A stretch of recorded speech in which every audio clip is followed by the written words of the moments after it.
Narito ang kakaiba at nakakatuwang katotohanan tungkol sa bansang Israel na maaaring hindi mo pa alam. Pinagmulan ng USB flash drive. Ang USB flash drive o memory stick ay unang na-develop sa Israel sa pamamagitan ni Dov Moran, na isang Israeli engineer at entrepreneur. Sa pamamagitan ng Israeli company na M-Systems noong 1999.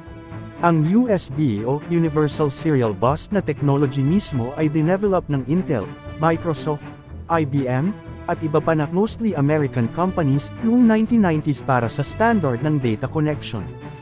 Pero ang USB flash drive o ang portable memory stick na ginagamit nating lahat ngayon, ay unang na-conceptualize sa Israel.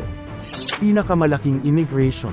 Noong 1990s, nag-migrate ang maraming Russian Jews sa Israel dahil sa pagbagsak ng Soviet Union, paghihirap sa ekonomiya, diskriminasyon laban sa mga Hudyo, at pagbubukas ng Israeli Law of Return na nagbibigay karapatang manirahan sa Israel ang sinumang may dugong Hudyo. Nakita rin nila ang Israel bilang lugar na may mas magandang oportunidad at kalayaan sa relihiyon. Umabot sa humigit kumulang 1 milyong migrante mula sa dating USSR sa panahong iyon. Isa sa mga pinakamatandang lungsod sa mundo. Ang Jericho ay itinuturing na pinakamatandang lungsod sa mundo na may tuloy-tuloy na paninirahan. Matatagpuan ito sa West Bank at may kasaysayan na aabot sa 10,000 taon. Kilala ito sa mga sinaunang pader, sa mga bukal na pinagkukunan ng tubig, at sa biblical na kwento ni Joshua. Isa ito sa mga pinakamaagang sentro ng sibilisasyon sa kasaysayan ng tao. May Dead Sea na hindi kalulubog. Hindi kalulubog sa Dead Sea dahil sa sobrang alat ng tubig nito. Ang mataas na asin at mineral sa tubig ay nagpapataas ng density, kaya lumulutang ang katawan ng tao kahit hindi gumalaw. May syudad na gawa sa gintong bato. Sa Jerusalem, karamihan ng gusali ay gawa sa tinatawag na Jerusalem Stone, na nagmumukhang gininto ang kumikislap kapag tinatamaan ng araw. Karamihan sa mga gusali sa Jerusalem, tulad ng Western Wall, Dome of the Rock, Church of the Holy Sepulchre, Nassif, Hebrew University, at iba pa, ay gawa o may balot na Jerusalem Stone. Ito ay dahil sa batas at tradisyon na nagpapanatili ng makasaysayang itsura ng lungsod. High-tech capital ng Middle East. Ang Tel Aviv ay tinaguri ang Silicon Wadi, katumbas ng Silicon Valley ng US. Ang Silicon Wadi ay ang high-tech hub ng Israel na matatagpuan sa mga lungsod tulad ng Tel Aviv, Herzliya, Haifa, at Jerusalem.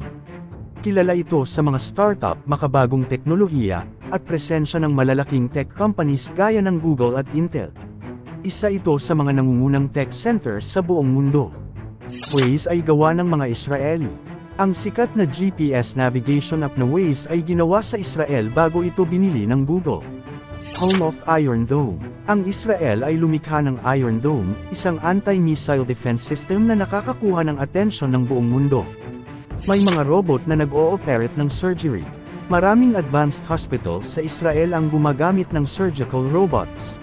Ginagamit ang robotic surgery sa Israel gamit ang high-tech machines tulad ng Da Vinci System, na nagbibigay ng mas ligtas, mas eksakto, at mas mabilis na operasyon sa mga pasyente. Isa ito sa mga patunay ng advanced medical technology ng bansa. Pinakamaraming startup per capita sa mundo. Ang Israel ang may pinakamaraming startups at unicorns per capita sa buong mundo. Kilala ito bilang Startup Nation dahil sa dami ng makabagong kumpanya kahit maliit ang populasyon. Sabbath Elevators. Ang Sabbath Elevators sa Israel ay mga espesyal na elevator na automatikong tumitigil sa bawat palapag tuwing Sabbath, mula Friday sundown hanggang Saturday sundown, para hindi na kailangang pindutin ang mga button ng elevator. May buong holiday para sa pagtatanim. Ang Tu B'Shvat ay isang Jewish holiday sa Israel na ipinagdiriwang bilang New Year ng mga puno. Ito ay araw ng pagtatanim, pagkain ng prutas, at pagpapahalaga sa kalikasan, isa ring makabagong paggunita ng environmental awareness sa bansa. Ang Jerusalem ay banal sa 3 relihiyon. Ang Jerusalem ay itinuturing na banal na lungsod ng 3 relihiyon, Judaismo, Kristyanismo, at Islam. Sa Judaismo, naroon ang Western Wall, ang pinakabanal na lugar ng panalangin. Sa Kristyanismo, dito ipinako sa krus at muling nabuhay si Jesus. Sa Islam, naroon ang Al-Aqsa Mosque at Dome of the Rock, kung saan pinaniniwalaang umakyat si Propeta Muhammad sa langit. Ang babae sa Israel ay required din sa military service. Isa sa kakaunting bansa na may ganitong pulisiya ang Israel.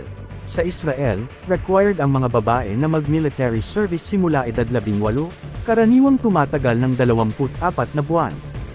Isa ito sa iilang bansa na may mandatory service para sa kababaihan. Pwede lamang ma-exempt kung may relihiyosong dahilan, kasal, may anak, o may medikal na kondisyon.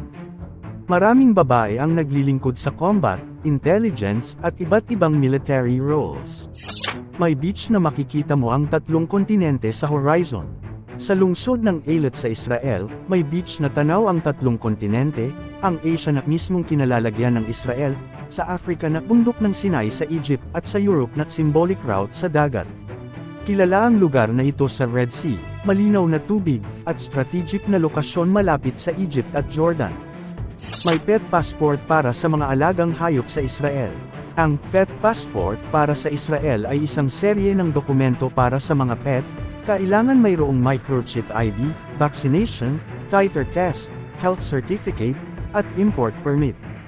Hindi ito isang simpleng passport booklet pero ginagawang kumpleto at opisyal ang papeles ng alaga mo para makapasok sa Israel ng walang abala o quarantine. Isa sa iilang bansang may sariling satellite sa kalawakan. Isa ang Israel sa kakaunting bansa sa mundo na may sariling kakayahan na maglunsad ng satellite sa kalawakan gamit ang sarili nitong teknolohiya. Noong 1988, inilunsad nito ang kauna-unahang satellite na OFEQ-1 gamit ang Shavet rocket. Kakaiba rin ito dahil ang mga satellite ng Israel ay inilulunsad pakanluran o kontra sa ikot ng mundo, upang maiwasan ang pagdaan sa teritoryo ng mga kaaway na bansa. Ginagamit ng Israel ang mga satellite para sa seguridad, agrikultura, at siyentipikong pananaliksik. Isa ang Israel sa mga bansang walang natural forest, ngunit nagtatagumpay sa reforestation. Ang Israel ay dating halos tigang at tuyong lupa, walang natural forest bago ang modernong panahon. Ngunit sa pamamagitan ng malawakang reforestation programs, lalo na ng Jewish National Fund o JNF, nakapagtanim na ang bansa ng mahigit 240 milyong puno mula noong 1900s. Walang natural na gubat ang Israel sa kasaysayan, pero ito ay isa sa mga matagumpay na modelo ng reforestation sa buong mundo. May disyertong umuulan minsan ng snow, ang Negev Desert. Ang Negev Desert sa Israel ay isang mainit na disyerto, ngunit paminsan-minsan ay nakakaranas ito ng pag-ulan ng snow tuwing taglamig, lalo na sa matataas na bahagi, isang kakaibang pangyayari sa isang disyerto. Ang Tel Aviv ay isa sa pinaka-vegan-friendly cities sa mundo. Ang Tel Aviv ay isa sa pinaka-vegan-friendly na lungsod sa mundo, na may daan-daang vegan at vegan-friendly na kainan. Kilala ito bilang Vegan Capital of the World, dahil sa dami ng pagpipilian, aktibong vegan community, at suporta mula sa mga malalaking food chains.